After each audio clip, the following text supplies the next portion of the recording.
آج میں نے ویکسینیشن سینٹر کا یہاں پر ایکسپو سینٹر میں دورہ کیا ہے اور مجھے بڑی خوشی ہوئی ہے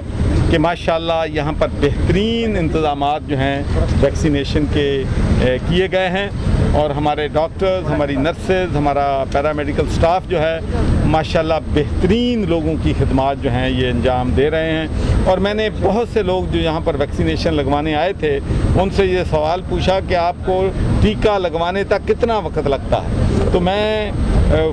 مجھے حیرت بھی ہوئی اور خوشی بھی ہوئی کہ سب نے کہا کہ زیادہ سے زیادہ 10 سے 15 منٹ میں ان کا ٹیکہ لگنے کے بعد ان کو فارغ کر دیا جاتا ہے۔ تو یہ بہترین سروس میں سمجھتا ہوں اور میرے اپنے خیال میں دنیا میں one of the largest vaccination centre جو ہے ہوگا۔ یہاں پر صفائی کے بہترین انتظامات ہیں اور یہاں پر ایئر کنڈیشن کے انتظامات ہیں، یہاں پر ویٹنگ ایریاز جو ہے ماشاءاللہ بہت بہترین طریقے سے ارینج کیا گیا ہے۔ اور میں یہ بھی بتانا چاہتا ہوں کہ میں یہاں پر اچانک آیا تھا تو یہ کوئی پروٹوکول والے یہاں پر انتظامات جو ہیں وہ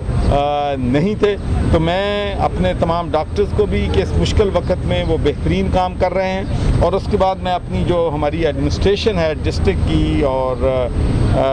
لاہور کی اور کیپٹن عثمان صاحب کا بھی بہت ہی شکریہ ادا کرتا ہوں کہ ماشاءاللہ جب یہ ہیلتھ میں تھے، پرائمری ہیلتھ میں، تو وہاں پر بھی انہوں نے کرونا کے دور میں بہترین خدمات انجام دی تھی اور اب ایز اے کمشنر بھی یہاں پر بہترین کام جو ہے کر رہے ہیں۔ تو صرف ایک بات میں اور آپ سے کہنا چاہتا ہوں کہ ہماری پچھلے دنوں علماء کرام کے ساتھ پریزیڈنٹ صاحب کی میٹنگ ہوئی تھی، تو ہمارے بہت سے پنجاب کے علماء کرام نے میرے ساتھ یہ ایشو ریز کیا تھا کہ وہ چاہتے ہیں کہ افطاری کے بعد 4-5 گھنٹے جو ہیں وہ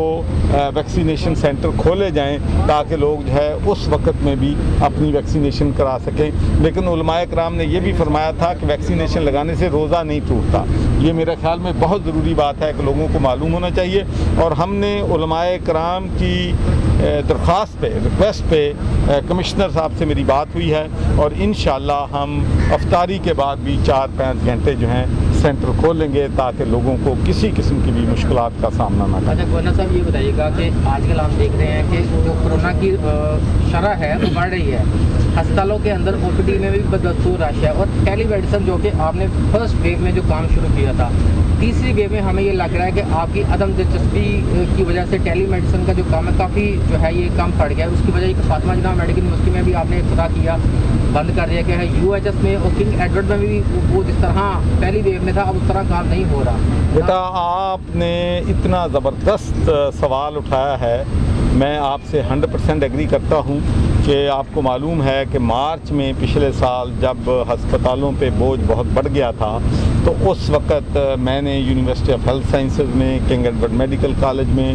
اور پنجاب کے دوسرے بلکہ پورے ملک میں ہم نے 50 سے زیادہ ٹیلی میڈیسن سینٹر ہیلپ لائن کھولے تھے، جس کی وجہ سے لاکھوں لوگ جنہوں نے ہسپتال جانا تھا گھر بیٹھے وہ ویڈیو لنک کے ذریعے کر سکتے تھے۔ تو اب میرا خیال میری دلچسپی اس میں کم نہیں ہوئی ہے، لیکن عوام کو آگاہی جو ہے وہ میڈیا کے ذریعے ہونی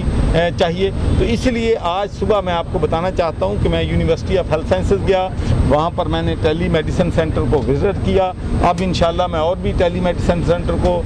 وزٹ کروں گا، اور تمام جو ہمارے وائس چانسلرز ہیں یا لوگ جو ٹیلی میڈیسن سینٹر میں انوالو تھے ان کو ہم انشاءاللہ پورے طریقے سے اب دوبارہ پھر ایکٹیو کریں گے تاکہ ہسپتالوں سے ہم جو برڈن ہے اس کو کم کر سکیں۔ اچھا گورنر صاحب یہ بتائیے گا کہ آپ نے خود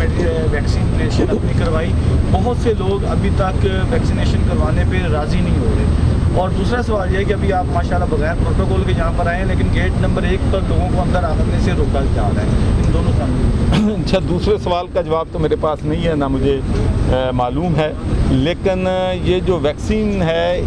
پوری دنیا میں اب کوئی اس میں اختلاف رائے نہیں ہے کہ اب اس مرض سے نپٹنے کا ایک ہی طریقہ ہے کہ ہم زیادہ سے زیادہ لوگ جو ہیں ان کو ویکسینیشن کروائیں۔ آپ کو معلوم ہے کہ ہم دوسرے ملکوں سے پہلے ہی زیادہ پیچھے ہیں، تو ہمیں اب ہر ممکن کوشش کرنی ہے کہ ہم لوگوں کو موٹیویٹ کریں, لوگوں کو بتائیں, اور انشاءاللہ آپ دیکھیں گے کہ ہماری علماء کرام سے بھی بات کی ہوئی ہے, اور علماء کرام مساجد میں بھی, بلکہ آپ دیکھیں گے کہ ہمارے علماء کرام جو ہیں خود ویکسینیشن کروانے کے لیے آئیں گے, اور لوگوں کو پتہ چلے گا کہ اس میں کوئی کسی قسم کی بھی جو رکاوٹ ہے وہ نہیں. اچھا یہ بتائیے گا کہ سال سے زیادہ ہو چکا ہے کرونا وائرس کو پاکستان میں پریویل کیے ہوئے. ہمارے پاس تقریباً 100 سے زائد یونیورسٹی ہیں جو کہ آپ کے متحد بھی ہیں. ابھی تک ہم جو کرونا ویکسین ہے اس کے پاس بھی نہیں پہنچے, ریسرچ میں اینڈ ڈیولپمنٹ میں بہت پیچھے ہیں. یو ایچ ایس پہ آپ اتنے وزٹ کرتے ہیں, لیکن یو ایچ ایس پہ بھی میرا خیال ہے کسی بھی قسم کا ویکسین کو بنانے کے والے سے کوئی بھی کام نہیں ہو رہا. تو کیا کہیں گے کہ اتنی یونیورسٹیز ہمارے پاس ہے, کیا ہمارے پاس اسکلس کی کمی ہے, نالج کی کمی ہے, کس چیز کی کمی ہے؟ ایک تو ہمارے پاس کمٹمنٹ کی کمی ہے. پہلی بات تو یہ پوری دنیا آپ دیکھ لیں کہ اپنی جو ان کی جی ڈی پی ہے یا ان کی ٹیکسیشن سے پیسہ جمع ہوتا ہے اس کی ایک بڑی اماؤنٹ جو ہے وہ جو ہے ریسرچ پہ لگاتے ہیں. پاکستان میں ایک تو بجٹ بہت کم ہے اور اس کا نقصان ہم اتنا زیادہ کر رہے ہیں برداشت. مثال کے طور پر آپ دیکھ لیں کہ ایگریکلچر کی میں آپ کی ایک مثال دیتا ہوں کہ پوری دنیا میں آپ دیکھ لیں کہ پر ہیکٹر جو ییلڈ ہے کاٹن کی وہ 200 سے 2500 کلو گرام تک پہنچ گئی ہے. ہماری کاٹن کی جو ہے ییلڈ جو ہے وہ 500 کلو گرام پہ آ گئی ہے. لوگ جو ہیں انڈیا ہمارے ساتھ 13 ملین سے 40 ملین بیل پہ لے گیا ہے, ہم 13 ملین سے 6 ملین بیل پہ لے گئے ہیں. تو میں سمجھتا ہوں کہ حکومت کو بھی, ہمارے جو ریسرچ کے انسٹیٹیوشنز بھی ہیں, ہماری یونیورسٹیز ہیں, فنڈنگ بھی ان کو ملنی چاہیے, اور ریسرچ پہ ہمیں توجہ جو دے رہے ہیں اس سے کئی گنا زیادہ. اچھا میرا آپ کی موجودگی میں کیپٹن صاحب سے ایک کوشچن ہے. اچھا ایک جو گیٹ نمبر 1 کھلا ہوا ہے. اچھا سر کیپٹن صاحب سے گورنر صاحب کی موجودگی میں میرا ایک کوشچن ہے, یہ ہے کہ اسپوٹنک وی کی پرائز 12,550 سے 268 روپے رکھی گئی ہے, جبکہ اگر ہم انڈیا کا کمپیریزن کریں 2 سے 3,000 میں لگ رہی ہے. یہ کیا وجہ ہے کہ اتنی زیادہ پرائز کیوں رکھی؟ غریب کی پہنچ سے باہر ہے ایٹ لیسٹ, کیا کہیں گے اس سے؟ دیکھیے جی پرائسز تو ریپ نے رجسٹر کی ہیں اور ریپ کی منظور شدہ پرائسز ہیں. لاہور کی انتظامیہ انشاءاللہ یہ انشور کرے گی جو منظور شدہ پرائسز ہیں اس کے اوپر جو ہے وہ ویکسین اویلیبل ہوگی. گورنمنٹ آف پاکستان تمام لوگوں کو ویسے ہی فری ویکسین لگا رہی ہے. آپ کے علم میں ہے کہ یہاں پر بے تحاشا لوگوں کو فری ویکسین لگائی گئی ہے. صرف ہم نے ایک ایج کا پرسپیکٹیو رکھا ہے, غربت کا پرسپیکٹیو نہیں رکھا, ایج کا پرسپیکٹیو رکھا ہے اس لیے کیونکہ دنیا بھر میں یہ بیماری اولڈ ایج کے لوگوں کو پہلے افیکٹ کرتی ہے, ان میں یہ زیادہ نقصان کر رہی ہے. اس لیے ایج کے تناسب سے ہم شروع ہوئے ہیں. انشاءاللہ تمام لوگوں کو فری ویکسین ہماری نیگوشیشن کنسینوں اور بہت سے لوگوں سے ہو رہی ہے. انشاءاللہ میں آپ کو بتاؤں کہ یہ جو مہنگائی ہوتی ہے یہ سپلائی اور ڈیمانڈ کا ایشو ہوتا ہے ہمیشہ. تو جب ہم کمپٹیشن کریٹ کر دیں گے, تمام لوگ اس کو منگوائیں گے, تمام لوگ دیں گے, اور اس کے بعد ہماری ایڈمنسٹریشن جو ہے میک شور کرے گی کہ لوگوں کا جو ہے اس سے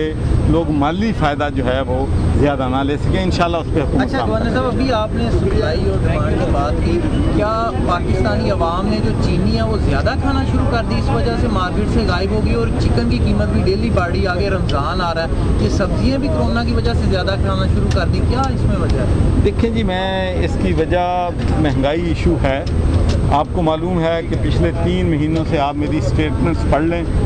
کہ جب لوگ مجھے پی ڈی ایم کی بات کرتے تھے تو میں نے کہا تھا کہ پی ڈی ایم سے پاکستان تحریک انصاف کو, ہماری حکومت کو کوئی خطرہ نہیں ہے. یہ 11 جماعتیں ہیں, ان 11 کے علیحدہ مشہور ہیں, علیحدہ ان کی سیاست ہے, ایک پیج پہ نہیں ہے. ہمارا چیلنج جو ہے وہ مہنگائی ہے, ہمارا چیلنج جو ہے گڈ گورننس ہے, ہمارا چیلنج جو ہے ایجوکیشن ہیلتھ ہے, ہمارا چیلنج جو ہے وہ بے روزگاری ہے, اور انشاءاللہ حکومت ان تمام ایشوز کو ایڈریس کرنے کے لیے اپنی پوری جہانگیر ترین صاحب